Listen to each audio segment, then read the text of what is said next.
অল্প বয়সেই বার্ধক্য আসে এই 6টি কারণে। নাম্বার 1, অতিরিক্ত জলপান করা। অনেক মানুষকে এটা বলতে শুনবেন যে বেশি পরিমাণে জলপান করলে শরীর সুস্থ থাকে, কিন্তু তারা এটা জানে না যে যত বেশি জলপান করবেন আমাদের কিডনিকেও তত বেশি কাজ করতে হবে। আয়ুর্বেদের মতে অনেক বেশি মাত্রায় জলপান করার ফলে মানুষের মধ্যে খুব দ্রুত বার্ধক্য আসে। নাম্বার 2, দিনে ঘুমানো আর রাতে জেগে থাকা। প্রকৃতি আমাদের শরীরে একটা ঘড়ি ফিট করে পাঠিয়েছে। প্রাচীনকালে মানুষ ওই ঘড়ির সময় অনুযায়ী রাতে তাড়াতাড়ি ঘুমিয়ে পড়ত এবং সকালে তাড়াতাড়ি ঘুম থেকে উঠত। তাই আপনারও যদি রাতে দেরিতে ঘুমানো এবং সকালে দেরিতে ঘুম থেকে ওঠার অভ্যাস থেকে থাকে তাহলে আজই ছেড়ে দিন, না হলে অল্প বয়সেই কোমর ব্যথা, মাথা ব্যথার মতো সমস্যা দেখা দেবে এবং বার্ধক্য নেমে আসবে। নাম্বার 3, মলমূত্র চেপে রাখা। কখনোই প্রস্রাব বা পায়খানা পেলে সেটা চেপে রাখা উচিত নয়। এটা করার ফলে আমাদের কিডনি এবং বৃহদন্তের উপর মারাত্মক প্রভাব পড়ে। এমন অভ্যাস আমাদের শরীরে বিভিন্ন ধরনের রোগের উৎসের কারণ হতে পারে। নাম্বার 4, গরিষ্ঠ বা অতিমাত্রায় খাবার খাওয়া। অতিমাত্রায় খাবার খেলে সেই খাদ্যবস্তুকে পচানোর জন্য আমাদের অন্ত্রকে অনেক বেশি মাত্রায় কাজ করতে হয়। যে কাজটা দাঁতের মাধ্যমে হয় না সেই কাজটাও পাচনতন্ত্রকে করতে হয়।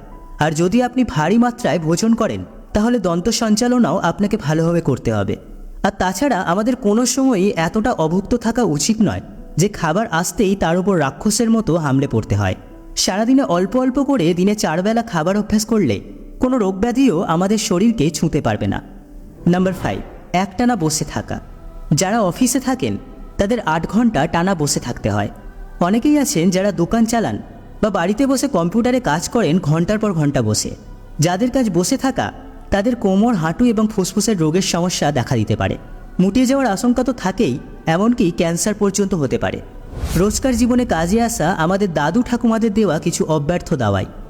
1, মুখের দুর্গন্ধের সমস্যা হলে দারচিনির একটা টুকরো মুখে রাখুন, আর দুর্গন্ধ থাকবে না। 2, ঠান্ডা লেগে নাক থেকে ক্রমাগত জল পড়লে ইউক্যালিপটাসের তেল রুমালে নিয়ে তার ঘ্রাণ নিলে আরাম পাওয়া যায়। 3, কিছুদিন পর্যন্ত স্নানের আগে পেঁয়াজের পেস্ট চুলে লাগালে পাকা চুল ধীরে ধীরে কালো হতে থাকবে। 4, তাজা ধনেপাতা পেস্ট করে তার ঘ্রাণ নিলে ছিক আসা বন্ধ হয়ে যায়। 5, মাখনে সামান্য কেশর মিশিয়ে ঠোঁটে লাগালে কালো হয়ে যাওয়া ঠোঁটও গোলাপি হতে শুরু করে।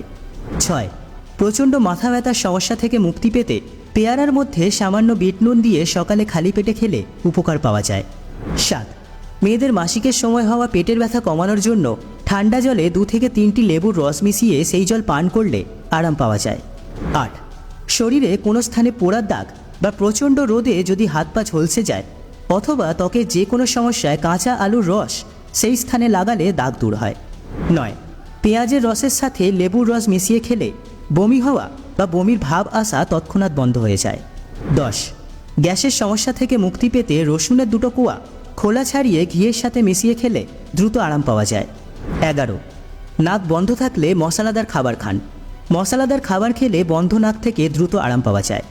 12, যদি আপনার মুখে ছাল ওঠার সমস্যা থাকে তাহলে প্রতিদিন খাবার পরে একটি গুড়ের টুকরো চুষতে ভুলবেন না। মুখে যে কোনো রোগের জন্য এটা একটা সবথেকে ভালো দাওয়াই।